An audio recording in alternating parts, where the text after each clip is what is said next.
وسلام على عباده الذين اصطفى أما بعد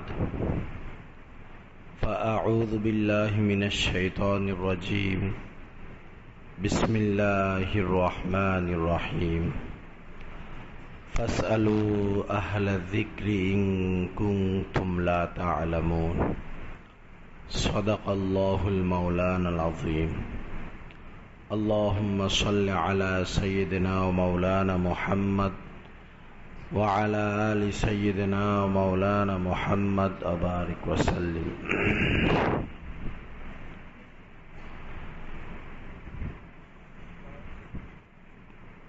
এই দুনিয়াতে বিভিন্ন ধরনের লাইন রয়েছে, যেমন ডাক্তারি পড়া বা ডাক্তারি পেশা, এটা একটা লাইন। কেউ ব্যবসা করে, বড় ব্যবসায়ী, এটাও একটা লাইন। কেউ মাছ চাষ করে, সেটাও তার একটা লাইন। কেউ রান্না বান্না করে, ওটাও একটা লাইন। তদ্রূপ কেউ কোরআন হাদিস নিয়ে থাকেন, পড়াশোনা করেন, আলেম হন, সেটাও আর একটা লাইন। সব লাইনেই অভিজ্ঞ লোক রয়েছে এবং এর থেকে উপরে এবং নিচেও রয়েছে। কোনো মানুষ যদি ডাক্তার হতে চায়, তো এটা একা একা সম্ভব না। তাকে বিজ্ঞ কোনো ডাক্তারের শরণাপন্ন হতে হবে, ডাক্তারদের কাছে থাকতে হবে, ডাক্তারদের থেকে শিক্ষা গ্রহণ করতে হবে, তারপরে সে ডাক্তার হবে। অনুরূপভাবে ছোট একটা পেশা ধরেন, এই রান্না বান্না করা, এটাও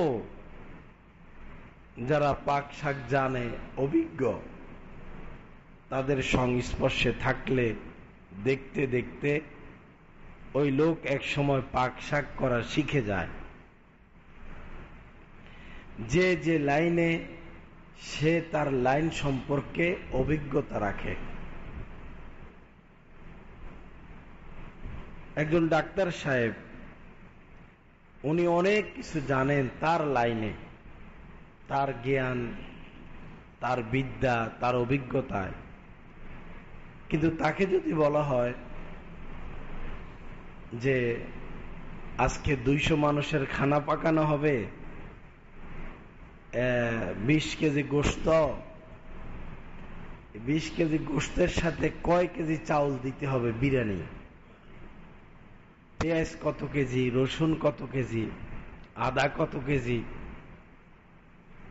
এটা ডাক্তার সাহেব হিসাব দিতে পারবে না। অথচ তিনি তো অনেক বড় শিক্ষিত।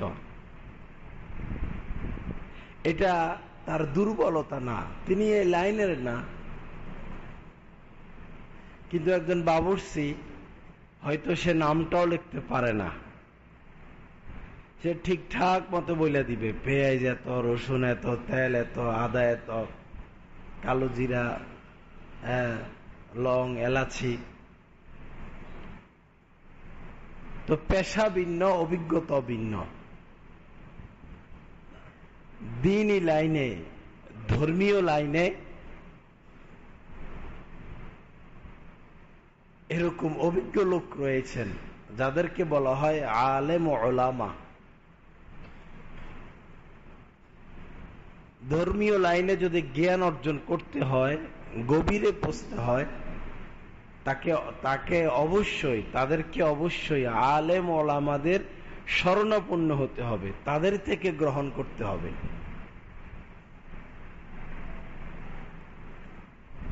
যেমন আল্লাহ পাক কোরআনে কারীমের মধ্যে বলেছেন, ফাসআলু আহলা যিকরি ইন কুনতুম লা তা'লামুন, যদি তোমরা ধর্মীয় বিষয়ে কোনো কিছু না জানো, না বুঝো, তাহলে যারা জানে আলেম উলামা তাদের থেকে জেনে নাও, তাদের শরণাপন্ন হও। এক সময় ছিল এরকম যে মানুষ আলেমদের কাছে আসা যাওয়া কম ছিল, বিভিন্ন লাইনে ব্যস্ত থাকত। তো হযরত মাওলানা ইলিয়াস সাহেব রহমতুল্লাহ আলাইহির অন্তরে আল্লাহ পাক এটা ঢাললেন। তার মধ্যেই ফিকির সৃষ্টি হলো যে মানুষ তো আলেমদের থেকে দ্বীন শিখে না, আলেমদের কাছে আসে না, আলেমদের সোহবতে বসে না, তাহলে মানুষ সঠিক ইলমটা কার কাছ থেকে পাবে?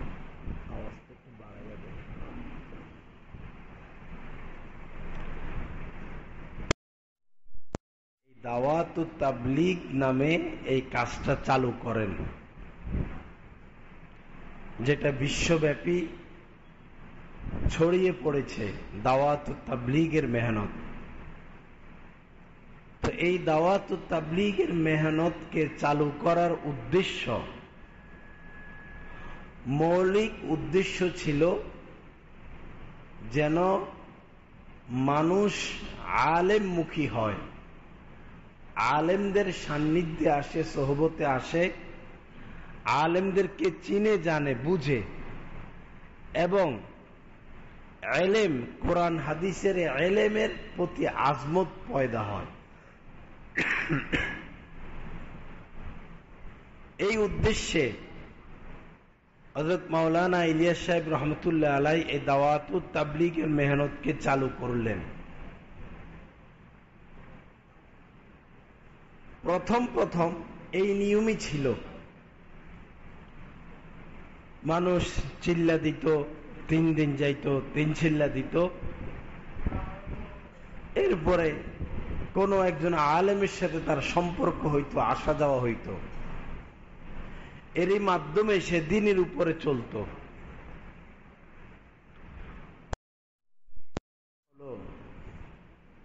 যে চিল্লা 3 চিল্লা দিয়ে আইসা আলেমের সোহবতে যাবে তো দূরের কথা, শুধু আলেমদের ভুল ধরে, ইমাম সাহেবের ভুল ধরে, চিল্লা লাগাইয়া মুখস্থ কিছু কথা শিখছে, মনে করেন এইভাবে মুনাজাত ধরতে হবে, দাঁড়াইতে হবে পা দুইটা সোজা কইরা, ওযু করতে হবে এইভাবে, ঘুমাইতে হবে এভাবে, কিছু মুখস্থ জিনিস শিখে তারা শিখানো হয়। তো বাড়িতে এসে যখন কোন ইমাম সাহেবকে এর বিপরীত দেখে, কোন আলেমকে বিপরীত দেখে, তখন তার ভুল ধরে, তার সাথে দুশ্মনী সৃষ্টি হয়। বাপ সাহেব এমন দেখায় যে উনি নিজেই বড় মুফতি সাহেব হয়ে গেছে 3 চিল্লা দিয়া। এই অবস্থাটা বাড়তে বাড়তে এমন হলো যে এখন যে এতাতি যে ফিতনা, এটা আবিষ্কারের আগে অবস্থাটা এমন হয়েছিল যে এরা আলাদা একটা দল হয়ে গেছে, তাবলীগ করে, বস এটাই আলাদা একটা দল। তো উলামায়ে কেরাম, হক্কানি উলামায়ে কেরাম, এই যে সমস্যাটা, যে এরা তো, এদেরকে চিল্লা লাগানো হলো যেন এরা আলেমের কাছে যায়, আলেমের সোহবতে বসে, আলেম থেকে মাসলা শিখে, আলেম থেকে দ্বীন শিখে। এখন হচ্ছে তো বিপরীত, এরা তো চিল্লা দিয়ে এসে আলেমদের ভুল ধরে, আলেমদের পিছে লাগে, ইমামদের পিছে লাগে, আলেম থেকে দূরে দূরে। ব্যাপার কি, বিষয় কি?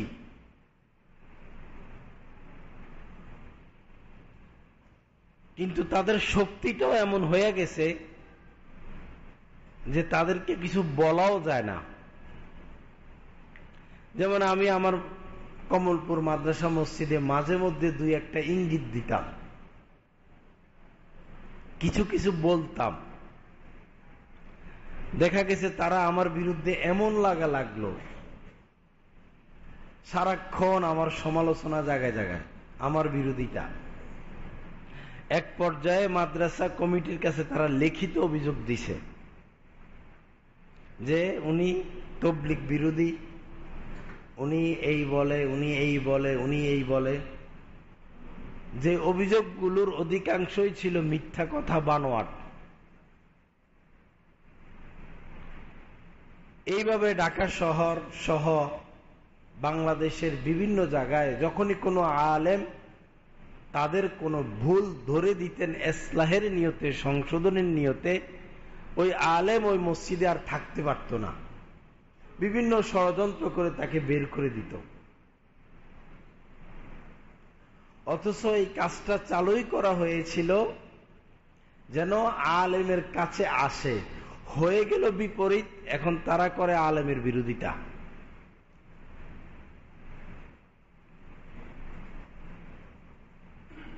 ইজতেমার মাঠে বারবার দিল্লির কোন একজন আলেম যিনি ফিতনাটা আবিষ্কার করলেন, তিনি এটা বলতেন যে এটাই দিন, এটাই দিন, এটাই দিন, মানে তাবলীগ করাই দিন। এই কথাটা এত বেশি আলোচনা হয়েছে, এটাই দিন, এটাই দিন, এটাই দিন, আলোচনা হতে হতে তাদের অন্তরে এই কথাটা এমন ভাবে বসছে যে এটাই দিন, এটার বাহিরে আর কোনো দিন নাই। এখন যারা মাদ্রাসায় পড়ায় সেটা কি, যারা ওয়াজ মাহফিল করে সেটা কি, যারা ইমামতি করে সেটা কি, যারা বুখারী শরীফ পড়ায় সেটা কি, যারা দিন জিন্দা করার জন্য জিহাদ যুদ্ধ করতেছেন সেটা কি, যারা দেশে বিভিন্ন সময় বিভিন্ন কারণে ইসলামী আন্দোলন করেন সেটা কি, তারা কিছুই বুঝে না। তাদের কথা হইল এটাই দিন। আমি দীর্ঘদিন ঢাকায় ছিলাম, পড়ালেখা ঢাকা, খেদমত ঢাকায়। মসজিদের মধ্যে বয়স্কদের মস্ক হইত, কোরআনের মস্ক, আবার তালিমও হতো, ফাজাইলে আমলের তালিম। এই লোকগুলো প্রত্যেকেরই কোরআন শরীফ ভুল, একজনেরও শুদ্ধ না। এক চিল্লা নয়, 3 চিল্লা দিলেও কোরআন শুদ্ধ হবে না। কোরআন শুদ্ধ করতে হলে কোন হাফেজ, কোন কারি সাহেবের কাছে বসে মস্ক করে করে শিখতে হবে। তো এদের কাহারও কোরআন শুদ্ধ না, কিন্তু এরা ওই মস্কে বসে না, এরা ফাজাইলা আমল লইয়া মসজিদের এক কোণা চলে যায় বা বারান্দায় যায়, যাই তালিম করে। তাদেরকে যখন বলা হয় যে আপনারা কেন মস্কে বসেন না, কোরআন শিখেন না, আপনাদের তো কোরআন ভুল, সূরা কেরাত ভুল, তারা জবাব দিত যে আগে দিন শিখতে হবে, এরপরে কোরআন শিখতে হবে। ওই গুমরা লোকটা ভারতের একটা হাদিসের একটা বিশাল বড় অংশ বাদ দিয়া, মধ্যখান দিয়া, হাদিসের মধ্যখানটা সে বয়ান করতো। হাদিসে এটা আছে আগে দিন শিখতে হবে পরে কোরআন। কথা হাদিসে আছে, কিন্তু এটার আগেও অনেক কথা আছে, পরেও অনেক কথা আছে। পরে আমি এমনও দেখেছি এরা আন্দোলন করতো যে না, মসজিদে মস্কের ব্যবস্থা করা যাবে না, এখানে তালিম করতে হবে। যেই যেই মসজিদে তাদের শক্তি বেশি, সেই মসজিদে মস্ক চালু হইতো না, ফাজাইলে আমলের তালিম হতো। এমনও হয়েছে তাদের নামে মিথ্যা মামলাও দেওয়া হয়েছে যে এরা দিনের ক্ষতি করতেছে, এরা তালিম করতে বাধা দেয়, মিথ্যা মামলা দিয়া জেলে ঢুকানো হয়েছে। আমি পুরো পরিস্থিতিটা বলতেছি, সমাধান পরে আসবে। মাওলানা মুফতি তাকি ওসমানী সাহেব, যিনি বর্তমান বিশ্বের সবচেয়ে বড় মুফতি,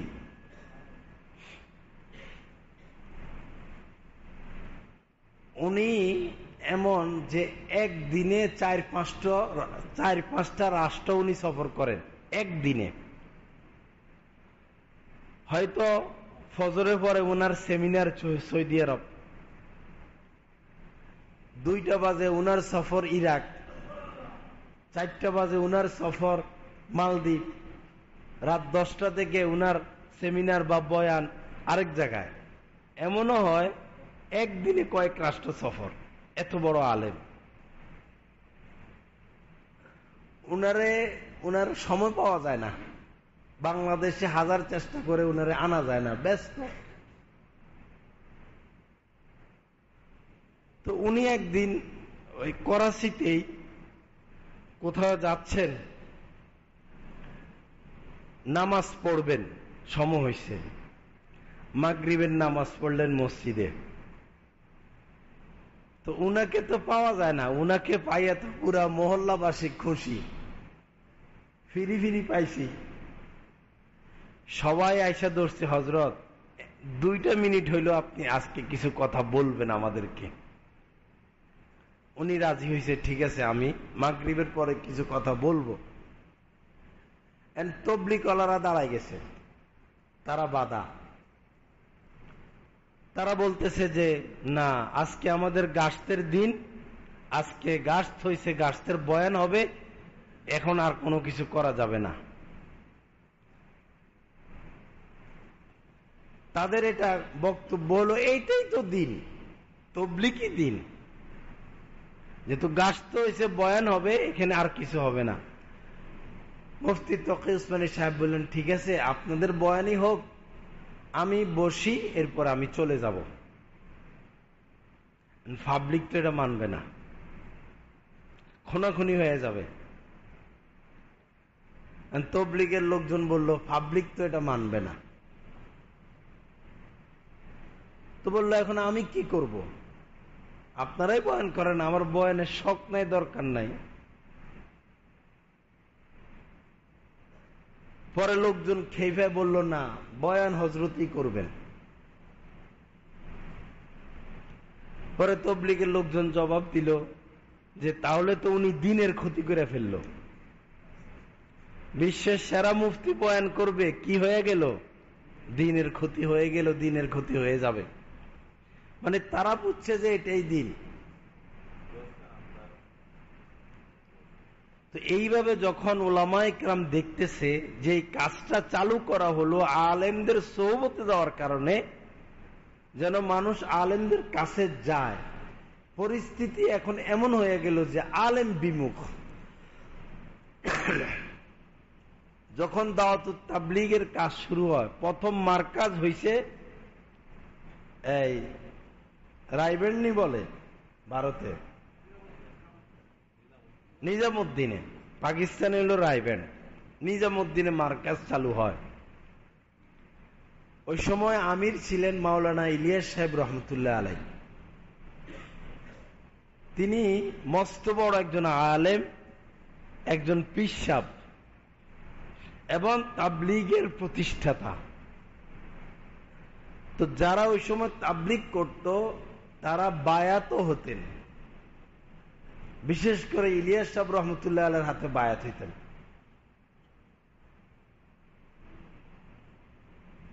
বায়াত হতো, জিকিরও হতো, তালিমও ছিল, তাবলীগও ছিল।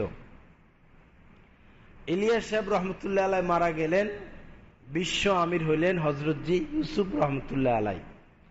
তিনিও মস্ত বড় আলেম, মস্ত বড় পীর সাহেব এবং দাঈ। ওই সময় যারা তাবলীগ করত, তাবলীগও করত, বায়াতও হতো। উনার ইন্তেকালের পরে তৃতীয় হযরতজি হযরতে এনামুল হাসান সাহেব, উনি আমির হলেন, বিশ্ব আমির। উনিও মস্ত বড় পীর সাহেব ছিলেন, মস্ত বড় আলেম ছিলেন, দায়ী ছিলেন।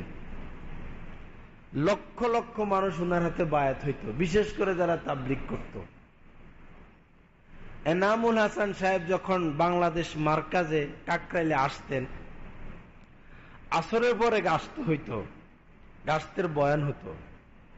তিনি আলাদা রুমে বসতেন, ওলামায়ে কেরাম এবং যারা মুরিদান ছিলেন তারা গিয়ে তার সোহবতে বসতেন।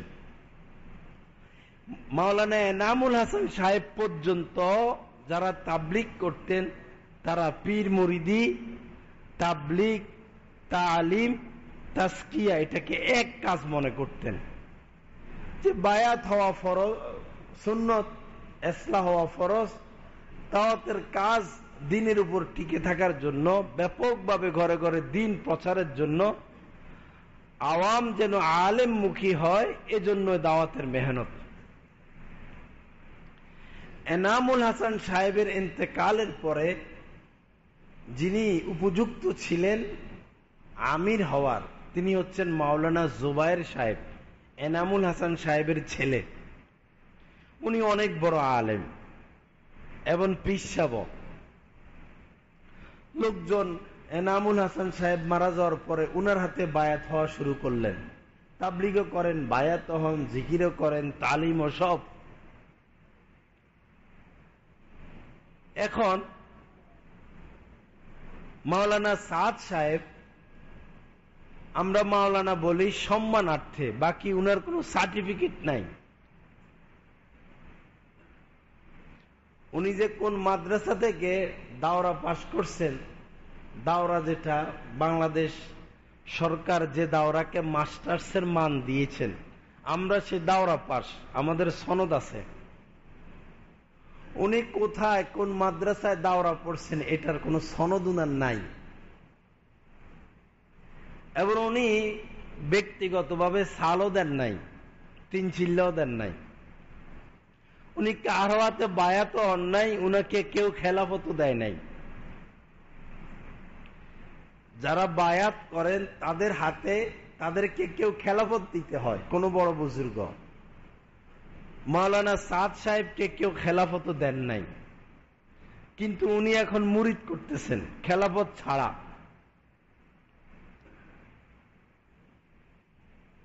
তো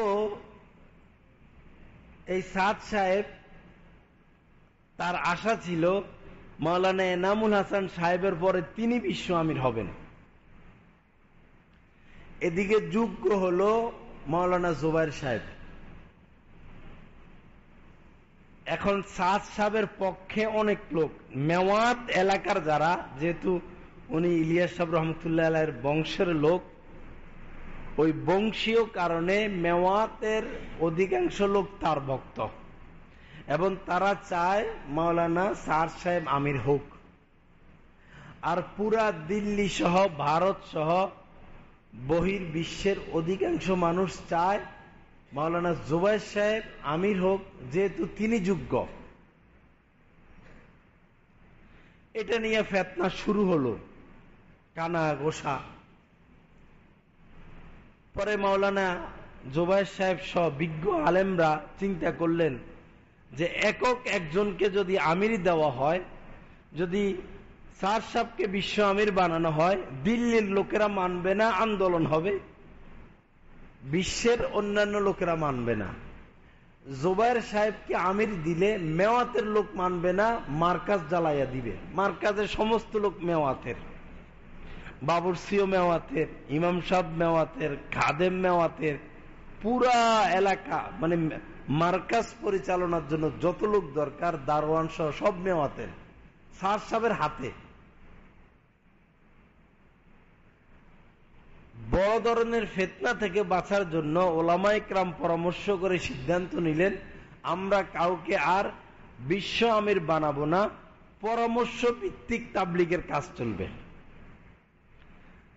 বিশ্বের বড় বড় 10 জন আলেমকে নিয়ে শুরা করা হলো, আর ভারতের কাজ চলবে 3 জন, মাওলানা জুবায়ের সাহেব, মাওলানা সাদ সাহেব, আরেকজন, 3 জনে পরামর্শ করে দিল্লিটা চালাবে। এখন আর বিশ্ব আমির নাই, কাজ চলতেছে। দেখা গেল লোকজন দলে দলে মাওলানা জুবায়ের সাহেবের কাছে যায় বায়াত হচ্ছেন। তিনি যেদিন বয়ান করেন সেদিন মার্কাজ ভরা, যেদিন সাদ সাহেব বয়ান করেন সেদিন আর লোক নাই, বেচারা তো আলেম না,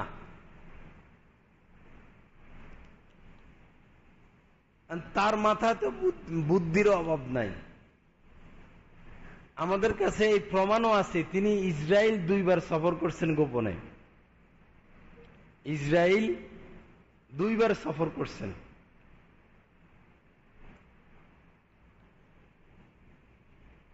যা হোক, পরে এমন হলো যে তার এটা জ্বললো, হিংসা লাগলো যে আমার কাছে কেউ বায়াত হয় না, আমার মজলিসে লোক আসে না, সব জুবাইর সাহেবের পিছে পিছে ঘুরে। পরে একদিন দিল্লি এই কি নিজামুদ্দিনে পরামর্শ সভায় সে জোর খাটাইয়া, যেহেতু সব মেওয়াতের লোক, জোর খাটাইয়া পরামর্শের মধ্যে এই সিদ্ধান্ত নেওয়া হলো আজকের পর থেকে মার্কাজে কোনো বায়াতের কাজ চলবে না, বায়াত শেষ। ঠিকই এই আইন বাস্তবায়ন হলো, সেখানেও বায়াত বন্ধ হয়ে গেল, করাচিতেও বায়াত বন্ধ হয়ে গেল, বাংলাদেশের কাকরাইলেও বায়াত বন্ধ। পরিস্থিতি এমন হলো যে জায়গায় জায়গায় ওই মাওলানা সাহেব তার লোক ঢুকাচ্ছেন, কাকরাইলেও তার লোক, পাকিস্তানের রায়বেন্ডেও তার লোক, এবং নিজামুদ্দিনেও তার লোক। এক পর্যায়ে এসে বিভিন্ন মার্কাজের মধ্যে মাদ্রাসাও ছিল, কাকরাইলেও মাদ্রাসা ছিল, সেই কাকরাইল থেকে মাদ্রাসা বাইর করে দিল। কাকরাইলের মাদ্রাসা পরে টঙ্গীতে চলে গেছে। কিছুদিন পরে মাওলানা জুবাইর সাহেব মারা গেলেন। এখন তার একক রাজত্ব। বাংলাদেশে এসে তিনি ইস্তেমার শেষ মুনাজাত করেন, বয়ান করেন। বয়ানের মধ্যে অসংখ্য অগণিত ভুল, এটা আমরা বুঝতাম যেহেতু উর্দুতে বয়ান করে। বয়ানের তর্জমা করতেন বাংলাদেশের মাওলানা জুবাইর সাহেব। উনি যে ভুলগুলো বয়ান করতেন, জুবাইর সাহেব তর্জমা এই কথাগুলো বলতেন না। যেমন সাদ সাহেব বলতেন কোরআন শরীফ বুঝে বুঝে পড়া ওয়াজিব। আমরা যে কোরআন তেলাওয়াত করি, সাধারণ মানুষ তো কোরআন তর্জমা বুঝে না। সে বলল যে না, কোরআন শরীফ বুঝে বুঝে পড়তে হবে, না হলে সওয়াব হবে না। সে নবীদের সমালোচনা করত, নাউজুবিল্লাহ। সে তার ওই উর্দু বয়ান রেকর্ড আছে। সে বলেছে যে মুসা আলাইহিস সালাতু ওয়াস সালামও ভুল করেছেন, তার নফসের অনুসরণ, মানে তিনি নফসানিয়াত করেছেন, অর্থাৎ ভুল করেছেন।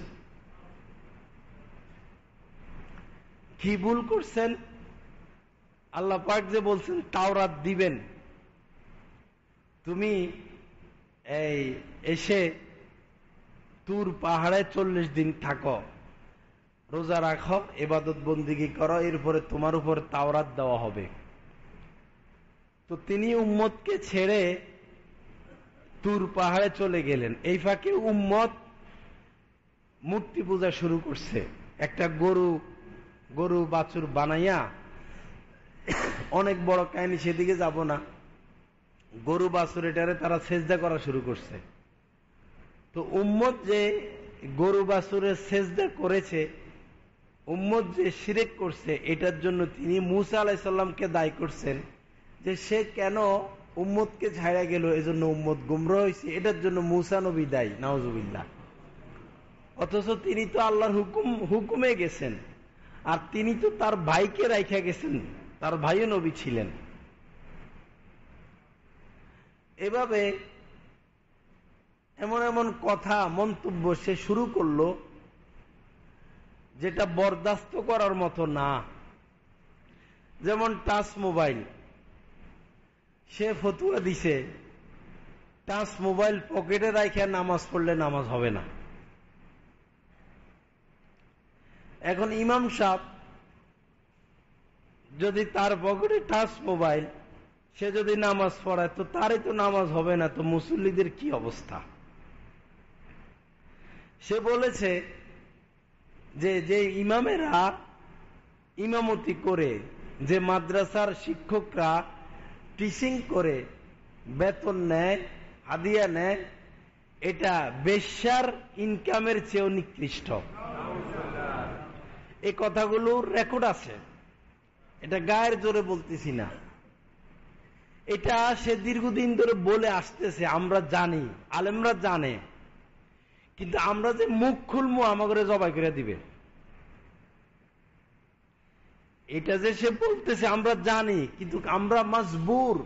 আলেম ওলামারা, বিভিন্ন মসজিদের ইমামরা এমন বন্দী হয়ে গেছে, কথা সাদ সাবরে তারা আল্লাহর নিচে জায়গা দেয়। সাদ সাব, সাদ সাব, সাদ সাব, সাদ সাব, মাওলানা সাদ এই বলেছেন, মাওলানা সাদ ওই বলেছেন, মাওলানা সাদ এই বলেছেন, মাওলানা সাদ, সারাদিন সাদ সাব। এমন পরিস্থিতি, যেই আলেমী সাদ সাহেবের ব্যাপারে কিছু বলছে সেই শেষ। আমার শায়েখ দামাত বারাক, ওই সময় তাঁতি ফেতনা বাইর হয় নাই, আমার শায়েখ মাঝে মধ্যে কিছু কথা বলতেন, উম্মত যে বিপদগ্রস্ত হয়ে যাচ্ছে, উনাকে হত্যা করার জন্য সন্ত্রাসদেরকে কয়েক লক্ষ টাকা দিয়ে হযরতের খানকা পাঠাইছেন, ব্রাশ বাইর করে সব মেরে ফেলবে আজকে। এই তবলিগের লোকেরাই ওই সময় এক ছিল সব। কেন? উনি সাদ সাব সম্পর্কে মাঝে মধ্যে কিছু ইঙ্গিত দিতেন। পরে হযরত এরকম বয়ান করতেছেন, সন্ত্রাস যাইয়া খানকায় ভরা, সব সশস্ত্র অস্ত্র ভিতরে। তা আল্লাহর কি ইচ্ছা, এরা বয়ানে বসছেন, হযরত কথা বলতেছেন, 2-4 মিনিট 5 মিনিট যখন বয়ান শুনলো, এদের মন গলতে লাগলো। বয়ান শেষ হলো, এরা যাইয়া পায়ে পড়লো যে আমরা তো আসছি আপনাকে হত্যা করতে, আমাদেরকে তো অমুক লোকেরা পাঠাইছে আপনাকে হত্যা করতে। মানে এমন হয়ে গেল যে বিভিন্ন মসজিদে এমন পরিস্থিতি, এখন বললে সবার গায়ে লাগবে, কিন্তু সমাধানটা পরে আসবে। পরিস্থিতি মারাত্মক হয়ে গেছে। ইমাম সাহেব ফাজাইলে আমলের তালিমে বসতে হবে বাধ্যতামূলক। কেন ইমাম বসতে হবে? তার ইচ্ছা বসলে বসলো, না বসলে নাই। যে ইমাম বসতো না, সেই ইমামকে তারা আস্তে আস্তে বের করে দিত। ওই আলেমকে তারা আলেম মনে করতেন যে আলেম সাল লাগাইছে, যে সাল লাগায় নাই তারে তারা আলেম মনে করত না, বলতো যে তার তো ইমানই পূর্ণ হয় নাই। হাজার লক্ষ আলেম, আল্লামা শফি সাহেব সহ যারা সাল লাগায় নাই, তাদের ব্যাপারে দাওয়াত তবলিগের এই লোকদের ধারণা ছিল যে এদের তো ইমানই পূর্ণ হয় নাই, এরা আবার আলেম কিসের? কারণ সাল লাগায় নাই, কারণ এটাই তো দিন। হাজার হাজার ফেতনা, এটা বলে শেষ করা যাবে না। সমস্যাটা আরো 20-30 বছর আগ থেকে, আজকে না। সমস্যাটা আজকে না, আরো 20-30 বছর আগ থেকে। মুফতি তকি উসমানী সাহেব, যিনি বিশ্বের প্রধান মুফতি, তিনি আজ থেকে 20 বছর আগে বলেছিলেন যে এই যে মাওলানা সাদ সাহেব, তোমরা সাদ সাদ করো, সাদ ছাড়া কিছু বুঝো না, সাদ যদি আলেমদের বিরুদ্ধে কিছু বলে তোমরা সেটাই মাইনে নাও, আলেমদেরকে মুফতিদের কথা তোমরা মানো না। মনে রাখবা, এই সাদ সাহেব নতুন ফেরকা তৈরি করবে। 20 বছর আগে বলছেন, 20 বছর পরে হইছিনি, পুরাটা কাজ শেষ করে দিল। দারুল উলুম দেওবন্দ, যেটা সারা পৃথিবীর মধ্যে শ্রেষ্ঠ মাদ্রাসা ভারতের দেওবন্দে। দেওবন্দের ওস্তাদরা ছাত্ররা যখন পড়ালেখা শেষ করে আসতো তখন বলতো যে তোমরা সাল লাগাও, তাবলীগের এই কাজটাকে উদ্ধার করো, কারণ নিজামুদ্দিনে ইহুদির লোক বসে গেছে, এই কাজ আর বেশি দিন টিকবে না, এটা এখন ইহুদিদের হাতে চলে গেছে। ইহুদিরা যে কথা বলে দেয় বয়ানে সেটাই বলা হয়, সেটাই বাস্তবায়িত করা হয়। যাই হোক, এভাবে চলতেছে। পরে যখন সাদ সাহেবের এই কথাগুলো মারাত্মক আকার ধারণ করলো, বাড়াবাড়ি বাড়াবাড়ি বাড়াবাড়ি, কাকরাই একটা মার্কাজ, এখানের আমির তো হবেন একজন আলেম। কাকরাইলের একটা অ্যাকাউন্ট আছে, এই অ্যাকাউন্টে হাজার হাজার কোটি টাকা বিদেশ থেকে আসে।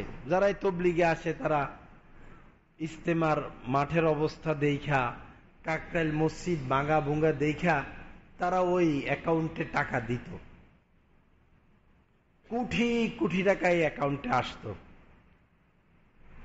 কওমি মাদ্রাসার পক্ষ থেকে, আলেমদের পক্ষ থেকে এই মার্কাজে, কাকরাইল মার্কাজে আলেমরা লিখিত মৌখিক বারবার গিয়েছেন যে আপনারা অডিট পেশ করুন, আপনাদের অ্যাকাউন্টে যে টাকা আসে আয় ব্যয় দেখান।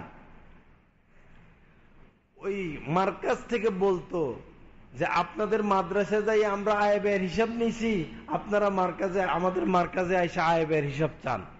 পাত্তাই দিত না আলেমদেরকে।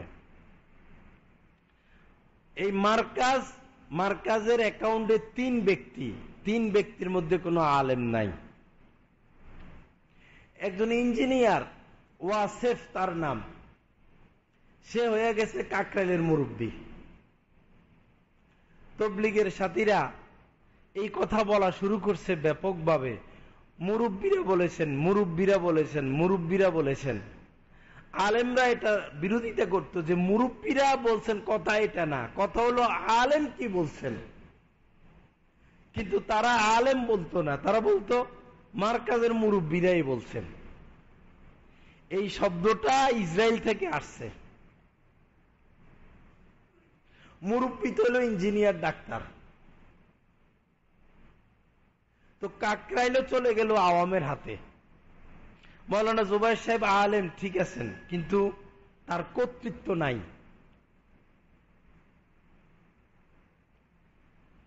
একজন ইঞ্জিনিয়ার ছিলেন, তার নাম ওয়াসেফ স্যার, বড় ইঞ্জিনিয়ার। তিনিও কাকরাইলের একজন বড় মুরব্বী। তার কাছে গোমর ফাঁক হয়ে গেছে।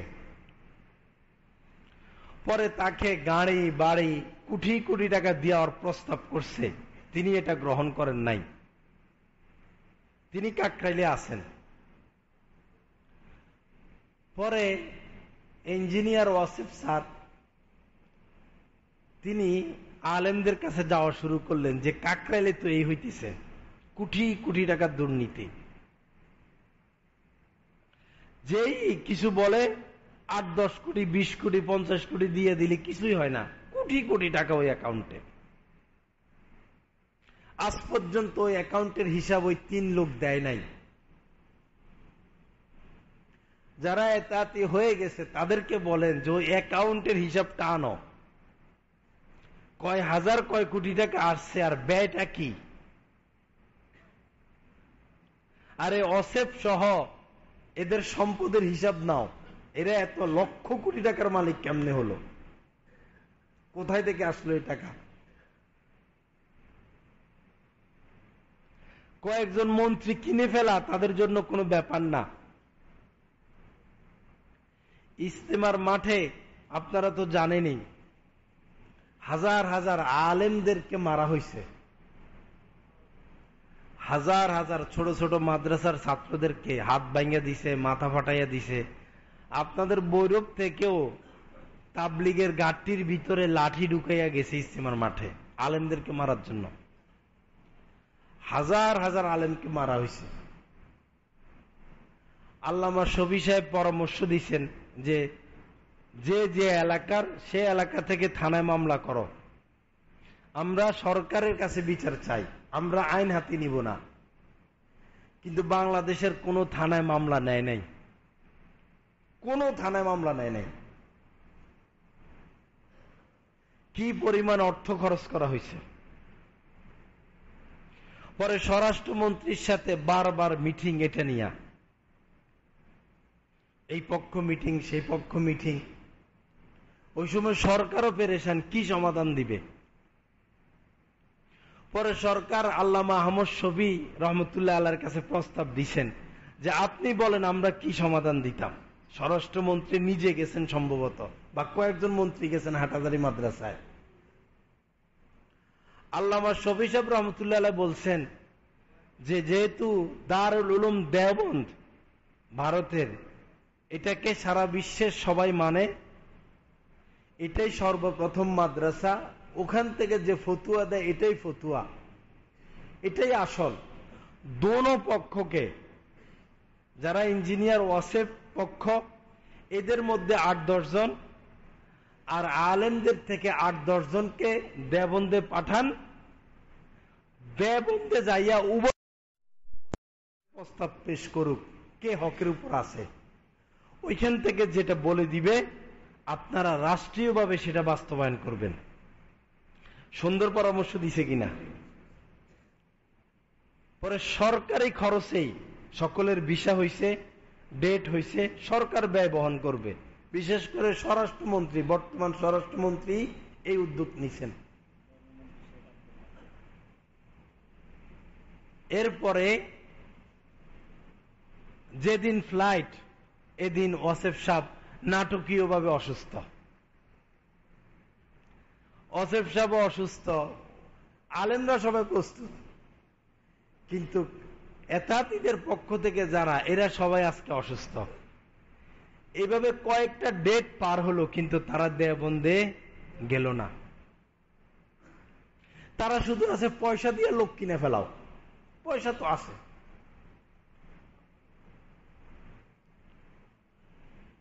তো পূর্বের যে কথাগুলো আমি বলে আসতেছিলাম এতাতি হওয়ার আগে, ওই লোকেরা যারা এই কাজগুলো করত আগ থেকে, ওরাই পরবর্তীতে এই এতাতি হয়ে গেছে। ওরাই। আমি কমলপুর মাদ্রাসায় জুমা পড়াই। আল্লাহর মেহেরবানি, শুধু যে এখানে বৈরবের থেকে লোক যায় তা না, ঢাকার থেকেও আসা জুমা পড়ে, নরসিংদীর থেকে আসে, আশুগঞ্জ থেকে আসে, বৈরবের বাহিরে কুলিয়ারচর, বাজিতপুর, এরপরে দূর দূরান্ত থেকে এখানে মানুষ নামাজ পড়তে আসে, বয়ান শুনতে আসে। আমি যখন বয়ান শেষ, আমি যখন মিম্বরে খুতবা দিতে দাঁড়াই, তখন দেখি কিছু লোক মসজিদে আসতেছে, শুধু খুতবা শুনবে আর 2 রাকাত নামাজ পড়বে, আলেমদের বয়ান শুনবে না। আমরা ছাত্র বয়স থেকে দেখতাম যারা তাবলীগ করে, এরা আজকে অনেক বড় মাহফিল, এরা মাহফিলে আসবে না। এটা আবার কি? অনেক বড় আলেম আসবে মসজিদের তাফসির, এরা কোনোদিন তাফসিরে বসতো না। এরা এদের কাম নিয়ে ব্যস্ত, শুধু তবলিগ করো, সব তবলিগ ওয়ালা হয়ে যাক। মাওলানা মাহমুদুল হাসান সাহেব, যাত্রাবাড়ি মাদ্রাসার প্রিন্সিপাল, যিনি বর্তমান বেফাকের সভাপতি, উনি এক জায়গায় বয়ান করতে গেছেন, তাফসির করবেন ধানমন্ডি বা গুলশান কোন বড় মসজিদে। উনার নাম শুনে শত শত মানুষ আসছে, হাজার হাজার মানুষ আসছে। উনার বয়ানে মন্ত্রীরাও বসে। মাহমুদুল হাসান সাহেবের সামনে মন্ত্রীরা যাইয়া এরকম বসে থাকে সব সময়। হুসাইন মোহাম্মদ এরশাদ, তার হাতে বায়াত ছিল। এরশাদ যাইয়া প্রেসিডেন্ট থাকা অবস্থায়ও এই মাওলানা মাহমুদুল হাসান সাহেবের সামনে যাই এমনি বসে থাকতো। একদিন উনি বয়ান করতেছেন, মাওলানা মাহমুদুল হাসান সাহেব, ওই সময় এরশাদ প্রেসিডেন্ট, তার কত দাপট। সে মসজিদে ঢুকতেছে, লোকজন জায়গা দিতেছে, তিনি সামনে এসে বসবেন। মাওলানা মাহমুদুল হাসান ধমক দিচ্ছেন, খবরদার আপনি আর এক কদম আগাবেন না, যে যেখানে জায়গা পায় জুমার দিন সেখানে বসবে, আপনার কোনো অধিকার নাই সামনে মানুষকে ফাঁক করে করে সামনে আসার। এই এরশাদ প্রেসিডেন্ট থাকা অবস্থায় ওই জায়গায় বসে গেছে, সামনে আগায় নাই। পরে বায়াত হয়েছেন দমক খাইয়া।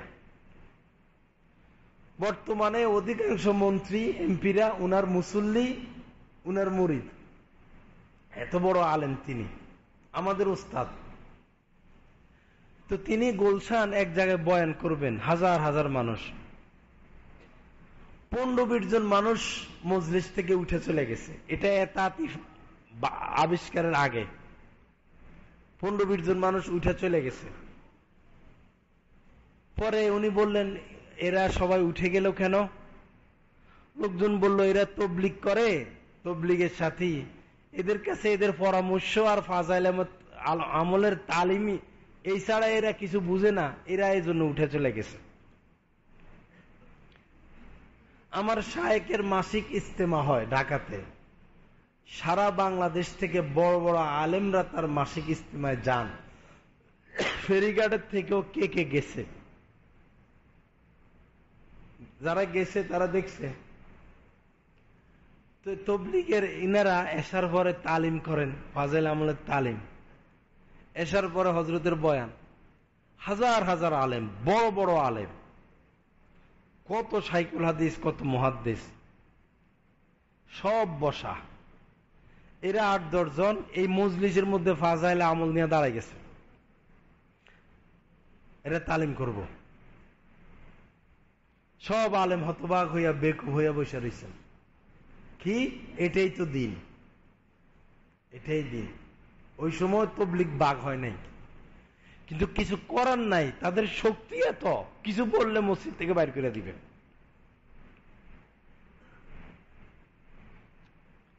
যাই হোক, এরাই, এই যারা এইভাবে আলেমদের সাথে বেয়াদবি করছে, এরাই পরবর্তীতে এতাতি হয়ে গেছে, এরাই। আর যারা তবলিগ করা অবস্থায় আলেমদের সাথে সুসম্পর্ক ছিল, যেই কারণে তবলিগটা বাইর করা হয়েছে, অর্থাৎ আলেমদের সোহবতে যাওয়া, যারা ওই উসুলের উপর ছিল তারা কেউ এতাতি হয় নাই, তারা আলেমদের সাথেই আছেন। আল্লাহ পাক আমাদেরকে বিষয়টা বোঝার তৌফিক দান করেন। এখন তারা বলে যে আমাদের সাথেও আলেম আছে, তাদের সাথেও আলেম আছে, এটা আমরা অস্বীকার করি না। আপনি ভৈরবের হিসাব করেন, ভৈরবে 500টা মসজিদ আছে কম বেশ, 500টা মসজিদে 500 জন ইমাম আছেন। 500 জন ইমামের মধ্যে 300 জন হইল তা আলেম হবেন, বা 200 জন তো আলেম হবেন। এই 200 জন আলেমের মধ্যে কয়জন আলেম এতাতিদের সাথে আছেন? এভাবে সমস্ত থানা, সমস্ত জেলা। আর ইমাম ছাড়াও তো আলেম আছেন, অনেক আলেম আছেন ইমাম না, হয়তো খতিব বা খতিবও না, এরকমও বড় বড় আলেম আছেন। তারাও তো কেউ তাদেরকে সাপোর্ট করলো না। তো আমরা যারা এতাতি হয়ে গেছে তাদেরকে গালি দিই না, দুর্ব্যবহার করি না। তারা আমার ভাই, আপনার ভাই, আমাদের ভাই। তাদেরকে বলবো যে আলেমদের বিদ্বেষী হইয়া, আলেমদের সমালোচনা করিয়া আপনি কার থেকে দিন শিখবেন, কার পিছে নামাজ পড়বেন? আপনার মৃত্যুর পরে জানাজাটা কে দিবে? মনে করেন ফেরিঘাটের 10 জন বড় ব্যবসায়ী, খুব প্রভাবশালী, তারা যদি ঐক্যবদ্ধ হইয়া সমালোচনা শুরু করে, ডাক্তাররা এই করে, ডাক্তাররা হেই করে, ডাক্তাররা অযথা টেস্ট দেয়, ডাক্তাররা অযথা সিজার করে, হাসপাতালের নামে দুর্নীতি করে, আমরা ডাক্তারদের কাছে যাব না, ডাক্তারদের পরামর্শ মানব না, 10 জন বড় বড় ব্যবসায়ী যদি ডাক্তারদের বিরোধিতা করে আর যদি বলে ডাক্তারদের কাছে আমরা যাব না, ডাক্তারদের কোনো ক্ষতি হবে? ডাক্তারের কি হবে? কিন্তু এই 10 জন লোক চিকিৎসা নিবে কার থেকে? সে যখন অসুস্থ হবে, হার্ট সার্জারি, তার অপারেশন করতে হবে, ইঞ্জিনিয়ারে পারবো? মন্ত্রী পারবো? কোন বড় আলেমে পারবো না? অপারেশন করবে তো ডাক্তারই। তো আমরা তো ডাক্তারের মহতাজ চিকিৎসার ক্ষেত্রে। হজ করতে যাবেন, পাইলটের মহতাজ। পাইলট যদি বিমানটা সমুদ্রে ঢুকাই দিল। বিল্ডিং করবেন, প্ল্যান ইঞ্জিনিয়ার দিবে, এই ক্ষেত্রে আমরা ইঞ্জিনিয়ারের মহতাজ। তদ্রূপ শিক্ষক শ্রেণী আছে, শত শত শিক্ষক আছেন, তাদের মধ্যে ভালো মন্দ আছে। আমার আপনার সন্তান শিক্ষা গ্রহণ করার জন্য আমরা শিক্ষকের মহতাজ। তদ্রূপ দিন শিখতে হলে, দিনই কথা শুনতে হলে, আল্লাহ আল্লাহ রাসূল সম্পর্কে জানতে হলে এই অভিজ্ঞতা জ্ঞান আমরা কাদের মাধ্যমে পাবো? আলেমদের মাধ্যমে। আলেম ছাড়া এই লাইনে, এই ক্ষেত্রে উপকার পৌঁছানোর মতো আর দ্বিতীয় কেউ নাই। এজন্য বাবারা, আলেমরা যাদের সাথে আছেন, আলেমরা যাদেরকে সাপোর্ট করেন, সেই দিকে থাকেন, সেই পথে থাকেন, এটাই হকের পথ। আপনারা যে সমস্ত ভাইরা এতাতি হয়ে গেছেন, আপনাদের পা ধরে বলি, এতাতিও হওয়ার দরকার নাই। আমি তো এই কথা বারবার বলি, প্রত্যেক বয়ানে বলি, ওহাবিও হওয়ার দরকার নাই, সুন্নিও হওয়ার দরকার নাই, এতাতিও হওয়ার দরকার নাই, আট্রসিও হওয়ার দরকার নাই। আমরা মুসলমান হয়ে যাই। আমাদেরকে আল্লাহ পাক মুসলমান হয়ে কবর যাইতে বলছেন। আমরা গুনাহ ছাড়া দেই, আমরা নজরকে হেফাজত করি, আমরা গীবত শেখায় ছেড়ে দেই, আমরা সহি শুদ্ধভাবে কোরআনটা শিখি, যাদের উপর হজ ফরজ হজ করি, যাদের উপর জাকাত ফরজ জাকাত দেই। এটার নাম দিন। দলাদলির দরকার নাই, গ্রুপিং এর দরকার নাই। আমরা সবাই মুসলমান। আমরা কালেমা পড়ে মরতে পারলে, তওবা করে মরতে পারলে আমরা সবাই জান্নাতে যাব। যারা এতাতি হইছে, যারা সাদ সাহেবের পক্ষে আছে, তারা যে কাফের হয়ে গেছে, তারা যে গোমরা হয়ে গেছে, জাহান্নামী হয়ে গেছে, এটা আমরা বলি না, এটা কোনো আলেম বলে না। দেবন থেকে এই কথা বারবার সাদ সাহেবকে বলা হয়েছে যে সাদ সাহেব যদি তার কথাগুলো ফিরিয়ে নেয়, যেমন তিনি বলছেন নবীরা ভুল করছেন,